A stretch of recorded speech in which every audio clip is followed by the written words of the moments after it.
La televisión colombiana cumple 70 años y en el marco de toda esta trayectoria surgen algunas preguntas y reflexiones frente a su aporte en la industria cultural y social colombiana. Para este capítulo de Videocast se encuentra con nosotros Carlos Betancourt, docente universitario, quien compartirá con nosotros algunas de estas reflexiones. Carlos, bienvenido, gracias por estar aquí. Muchas gracias, Angie, a ustedes. ¿Qué tal si para empezar vemos también la reflexión de Eduardo Osorio Lozano, director de Industria de Comunicaciones de Mintic, quien también nos comparte un poco sobre la televisión nacional, sus hábitos de consumo y demás? Pasábamos, si nos vamos pues también al pasado, sobre todo programas en vivo, la responsabilidad pues para todo el equipo de profesionales de las artes escénicas de hacer programación en vivo, en fin. Ahora aún desarrollos tecnológicos también en materia de producción importantísimos. Y Colombia, la verdad, en Latinoamérica ha estado en la vanguardia de la producción.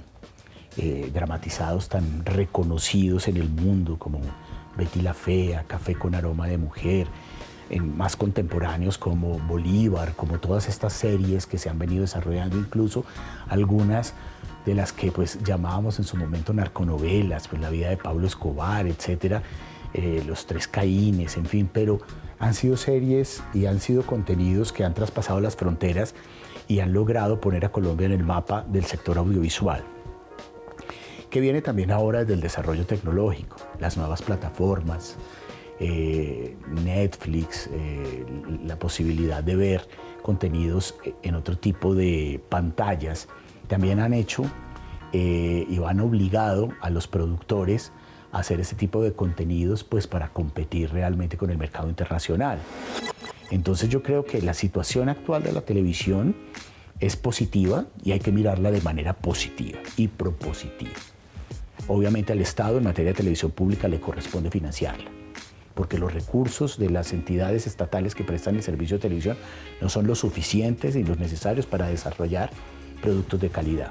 No para entrar a competir con la oferta comercial, porque la televisión comercial es la televisión comercial. O sea, es la televisión que en este momento está en manos de grupos económicos que tienen un músculo financiero importante para desarrollar esos contenidos, pero la televisión pública, sin tener que entrar a competir, porque no es de la esencia de la televisión pública competir con la privada, sí está desarrollando unas actividades muy importantes en materia tanto de desarrollo tecnológico como de producción de contenidos de calidad.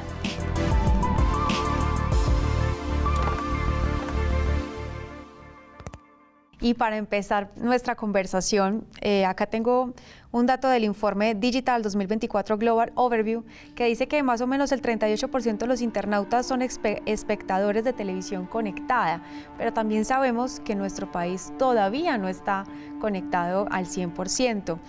¿Cómo crees que han cambiado los hábitos de consumo en ese sentido en la televisión en los últimos años? Digamos, hablamos de que estamos en la era de la conectividad y demás, pero también es claro que a veces, digamos que para el prestador de servicios de Internet, ¿cierto? Que es por donde llega, digamos, como los contenidos en streaming, sí, es muy difícil llegar a una comunidad, por ejemplo, como Lloró Chocó, donde no hay conexión eléctrica, de fluido eléctrico.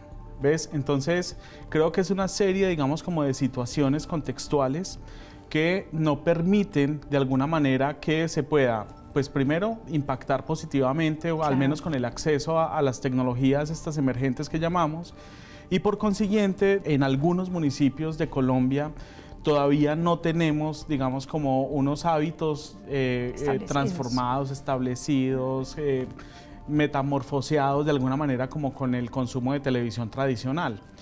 Lo que sí encontramos es, digamos, como unas expectativas muy altas por parte de las comunidades. Sí. Entonces, cuando uno va a indagar como un poco eso, lo que encuentra es que la gente siempre está llamando la atención justamente por mayor conectividad, mayor acceso y demás. Y en municipios que sí los tienen, lo que uno encuentra es, digamos que hay un uso casi obligado de esas tecnologías por condiciones contextuales específicas. Entonces, no sé, como el asunto de utilizar redes sociales, de alguna manera tener WhatsApp. Y por ahí va llegando como el contenido. Claro. Entonces son como necesidades contextuales que van desarrollando, por supuesto, unas competencias de alfabetización digital, pero que no son, digamos, como competencias adquiridas o en una escuela o en una institución educativa, o que llega, digamos, como en un impacto real, digamos, como de estas tecnologías al territorio. Y en esa investigación también académica, en donde pudieron evidenciar esa falencia en conectividad y en otros recursos que no permiten que llegue la conectividad, ¿cuáles son esas expectativas o cuál es esa percepción sobre todo de la televisión pública? Yo recuerdo mucho, digamos, al profesor Omar Rincón cuando escribió este texto de Manifiesto por una televisión posible, donde nos hablaba, en uno de los puntos del manifiesto decía, la ventaja de una nueva televisión es que todos somos celebrities. Y eso, de alguna manera, es lo que reclaman las comunidades hoy. Verse. Es decir, claro, verse en esa pantalla chica, ¿sí? Poder ver, digamos, su municipio, poder ver su territorio y poder sentirse protagonistas, digamos, de esas historias. Primero llegan, digamos, como estas grandes producciones a través del streaming, ¿sí? Que llegan de a poco, pero van llegando, sí, porque tienen, digamos, como la posibilidad de permear casi todo, ¿cierto? Y frente a eso, por ejemplo, el sistema de medios públicos o RTBC Play, por ejemplo, que ha hecho grandes pasos y demás allí, todavía le cuesta, sí, pero va ahí.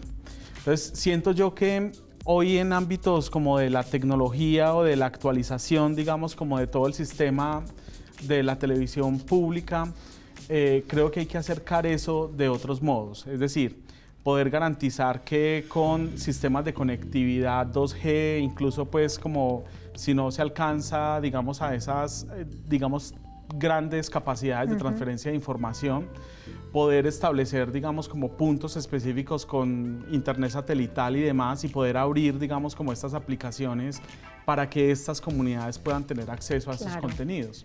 Porque luego entonces vamos a encontrarnos en un futuro, digamos, como con unas comunidades y unos televidentes que tienen una formación en consumo audiovisual internacional en medio, digamos, como de un desamparo de conectividad de internet y demás en esos territorios, ¿cierto? Claro. Y ahí también surge otra reflexión y es, bueno, no han tenido la posibilidad de acceder a la televisión pública, pero por otras dinámicas acceden a aplicaciones y plataformas digitales. ¿Cómo hacer esa sinergia y también cómo aprovechar esos otros espacios para que la televisión pública pueda de pronto llegar a través de esas plataformas? Hay que ponerle atención también a un asunto y hay que mejorar digamos, como esa relación entre Ministerio de Tecnologías, de la Información y las Comunicaciones con Ministerio de Cultura. O sea, ahí hay, digamos, un trabajo fuerte que hay que fortalecer aún más para entender, digamos, como toda esta realidad sobre yo no sé si llamarlo olvido, pero sí como el rezago que tienen, digamos, estas comunidades frente a la oferta de entretenimiento en televisión pública. También la televisión pública ha tenido otros retos y es esa revolución digital, sí, pasar a otras plataformas y competir con otras plataformas. Dentro de ese ejercicio hay que prestar mucha atención también a las historias, ¿cierto? Creo que se nos ha olvidado un poco que la televisión como máquina es una conversadora, es una compañía. Sí. Y en ese sentido, yo no tengo que ir, digamos, a pelear, digamos, la cantidad de vistas de un niño en Twitch que está haciendo una nueva televisión a través de un gameplay, ¿cierto? Sí. Sino que tengo que mirar cómo amplío ese universo. Entonces, a mí me ha parecido una equivocación, claro que son intentos y son experimentos, cuando algunos canales en Medellín, por ejemplo, intentan hacer lo mismo que hace Twitch, pero lo hacen en televisión. Sí. Claro, están forzando a los públicos. Entonces, también hay que pensar en que hay una nueva emergencia de públicos o subpúblicos que están allí, ávidos también como de historias y demás, pero luego, digamos, no hay que pelear con estas nuevas plataformas de streaming, sino adoptarlas. Pues, claro. ¿Y cómo entra allí? Pues entonces financiemos esto de alguna manera, pasemos los comerciales por allá y miremos cómo avanzamos en otras historias aquí. Claro. ¿Sí? Claro, si tú te vas con esas historias a un sistema, al sistema de la televisión privada, eso no te lo van a comprar, porque ellos obedecen a sus propias agendas. Pero la televisión pública sí. y ahí es donde nos falta también un poco como una apertura, y no lo digo en términos de aceptación, lo digo en términos de financiación. Claro. ¿Sí? Una apertura de diferentes tipos de convocatorias que impliquen realmente este ejercicio. Bueno, y en términos regionales, también cómo se lleva a cabo esta actualización tecnológica.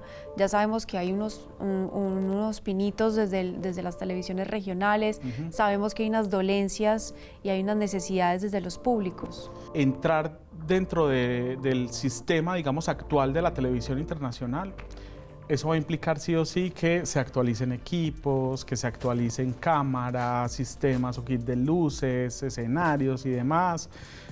Yo creo que eso llega finalmente. Nosotros tenemos como la gravedad aquí, que es, digamos, que siempre estamos afectados por la corrupción, ¿sí? Que de la corrupción no nos escapamos, difícilmente pues escapa una que otra entidad. Pero creo que si blindamos de alguna manera los canales regionales frente a procesos de corrupción, la tecnología llega y hay cómo producirla. Yo creo y estoy convencido de ello que el asunto pasa aquí es por la comprensión de esta nueva realidad de los públicos, Sí. con estas nuevas necesidades o expectativas de contenidos y frente a lo que se está produciendo. Y en ese sentido, creo que hay que volver como a ese origen de la televisión, aprovechando pues que estamos hablando de los 70 años de la televisión, recordar que históricamente nace con 3 objetivos, ¿sí? El educativo, el informativo y el entretenimiento. Y creo que a veces lo que nos pasó en los 80 y en los 90, sobre todo en los 80, fue que cuando los académicos migraron a la televisión la volvieron aburridísima, ¿sí? Entonces siento que finalmente, digamos, como que hacer entretenimiento se ha vuelto un asunto muy serio, ¿sí? Que implica mucho esfuerzo intelectual incluso, pero no por intelectualizar la televisión, sino porque hacer un producto entretenido es difícil. Se requiere, claro. Se requiere de mucho. Y creo que esa es una conversación pendiente que tenemos todos. Todos los que en algún momento nos hemos acercado a hacer televisión o estamos haciendo televisión. Y en ese sentido, también la financiación hace parte o juega un papel fundamental en todo este aspecto para poder, digamos, jugar, ensayar y poder empezar a proveer este tipo de plataformas y de contenidos que Sí. nos ayuden de alguna manera. Creo que aquí debe existir fuentes de financiación para hacer laboratorios de creación en televisión pública. Es decir, un ejercicio que implique experimentar, que haya presupuesto disponible para experimentar Y ver qué sucede. y ver qué sucede y también permitirnos el fracaso. Claro. ¿Sí? Porque mira Japón hace experimentos siempre con la televisión, siempre. Yo he visto realities en Japón donde son comentados. Entonces, a mitad del episodio del reality paran y la gente comenta. ¿Sí? Pero para eso sí se requiere fuentes de financiación donde se nos permita experimentar. ¿Cuál crees que es el futuro que le espera a la televisión nacional? Me pueden leer como idealista y demás, pero para mí el futuro siempre está en la televisión pública. Sí. ¿Sí? Lo digo porque bajo el argumento de que pues, la televisión privada tiene sus propios objetivos y demás. Y creo que realmente poder encontrar la identidad de lo que somos como colombianos puede estar justamente en mirarnos a nosotros mismos a través de la pantalla. Qué linda esa reflexión. Con eso yo creo que ya podemos concluir este capítulo, Carlos, y agradecerte, por supuesto, por todas estas opiniones y este panorama que nos permite seguir explorando los 70 años de la televisión colombiana. Claro que sí. Muchísimas gracias a ustedes. Muy bien, así llegamos al cierre de este capítulo Videocast, en donde seguimos explorando el aporte cultural e histórico de la televisión colombiana en sus 70 años. Este contenido es financiado con recursos del Fondo Único de TIC.